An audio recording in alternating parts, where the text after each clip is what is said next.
এই যোগমায়া কর্তৃক ভগবানকে ভগবান রূপে যে তিনি প্রকাশিত হয়েছেন ধরাধামে, এটা যাতে আটকায় রাখতে পারে, তিনি সাধারণ মানুষের মতো যাতে চলাফেরা করতে পারেন, এই জন্যে তিনি যোগমায়াকে সাথে করে নিয়ে আসেন।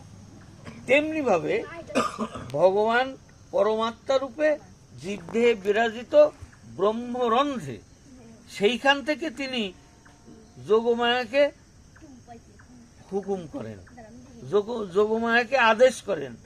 যোগমায়া এই যে প্রকৃতির মধ্যে যে বাতাস আছে, এই বাতাসকে তিনি ভিতরে নেন এবং আনেন। এই যে ভিতরে যাওয়া এবং আসা, একে বলা হয় অজপা গায়ত্রী জপ। গায়ত্রী শব্দের অর্থ মাতা।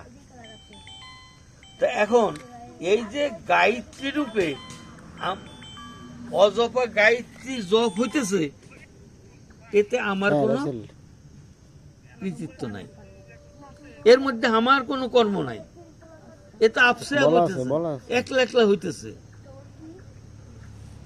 এখন আমি যদি এই যে গুণ এবং কর্মকে বুঝি, আমি যদি সেই অনুপাতে কর্ম করি, সেই অনুপাতে নাম নেই, তখন আর ওই অজপা গায়ত্রী জপ থাকলো না। অজপা জপ থাকলো না, তখন আমি জপলাম। আমি যদি জপি, তাহলে ওইটা ভগবানের কাছে কাউন্ট হবে, ভগবান ওইটা তার খাতায় ওইটা লিখে রাখবে। ওই যে বলে না যে চিত্রগুপ্ত আছে, ভালো কর্ম মন্দ কর্ম লিখে রাখতেছে চিত্রগুপ্ত।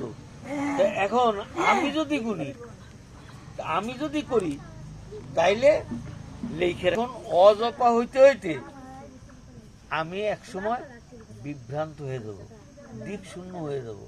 আমি আমার নিজেকে সঠিক পথে চালাইতে পারবো না। সঠিক পথে চালানোর জন্য কি করা লাগবে?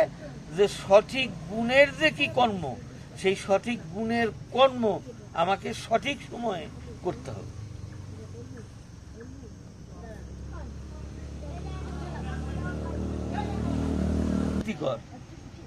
চোখে দেখতে যা ভালো লাগে তাই আমি দেখি, কর্ণে ভালো যা শুনতে লাগে তাই আমি শুনি, আমার মুখ দিয়ে যে খাবার ভালো লাগে সেই খাবার খাই, যেই কথা বলতে ভালো লাগে সেই কথা আমি বলি।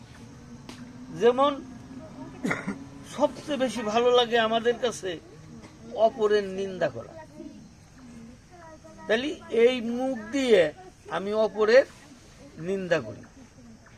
আমি যদি গুণের অবস্থা বুঝতাম, আমি যদি কোন গুণে কি কর্ম করতে হয় এটা আমি বুঝতাম, তাহলে আমি অপরের নিন্দা করতাম না। আমি ওই গুণ বুঝি না বিদায় আমাকে ওই অপরের নিন্দাটা আমার কাছে খুব ভালো লাগে। নিন্দা শুনতেও ভালো লাগে, কথা শুনতে ভালো লাগে, কাজের কথা শুনতে ভালো লাগে, কিন্তু ভগবানের কথা শুনতে মোটেও ভালো লাগে না। কারণ আমি তো সেই গুণের মধ্যে নাই। এখন আপনারা বলতে পারেন যে এই যে গুণ, আমার এখন ছেলে পরীক্ষা দেবার যাবে,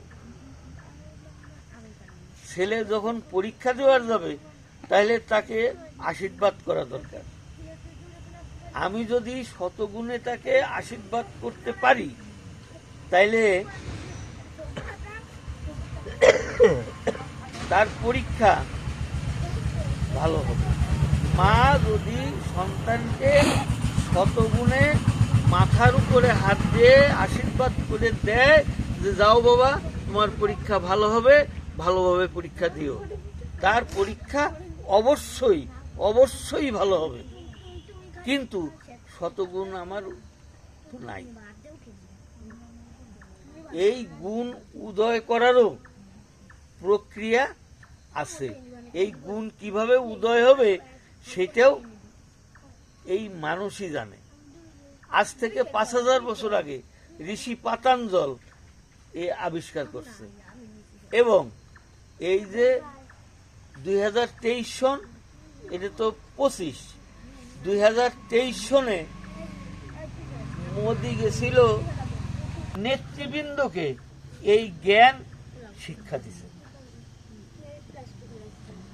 তো আমরা যদি গুণের দিকে সচেতন হই, কর্মের প্রতি সচেতন হই, কখন কোন কর্ম করতে হবে সেই পথে যদি সচেতন হই, তাহলে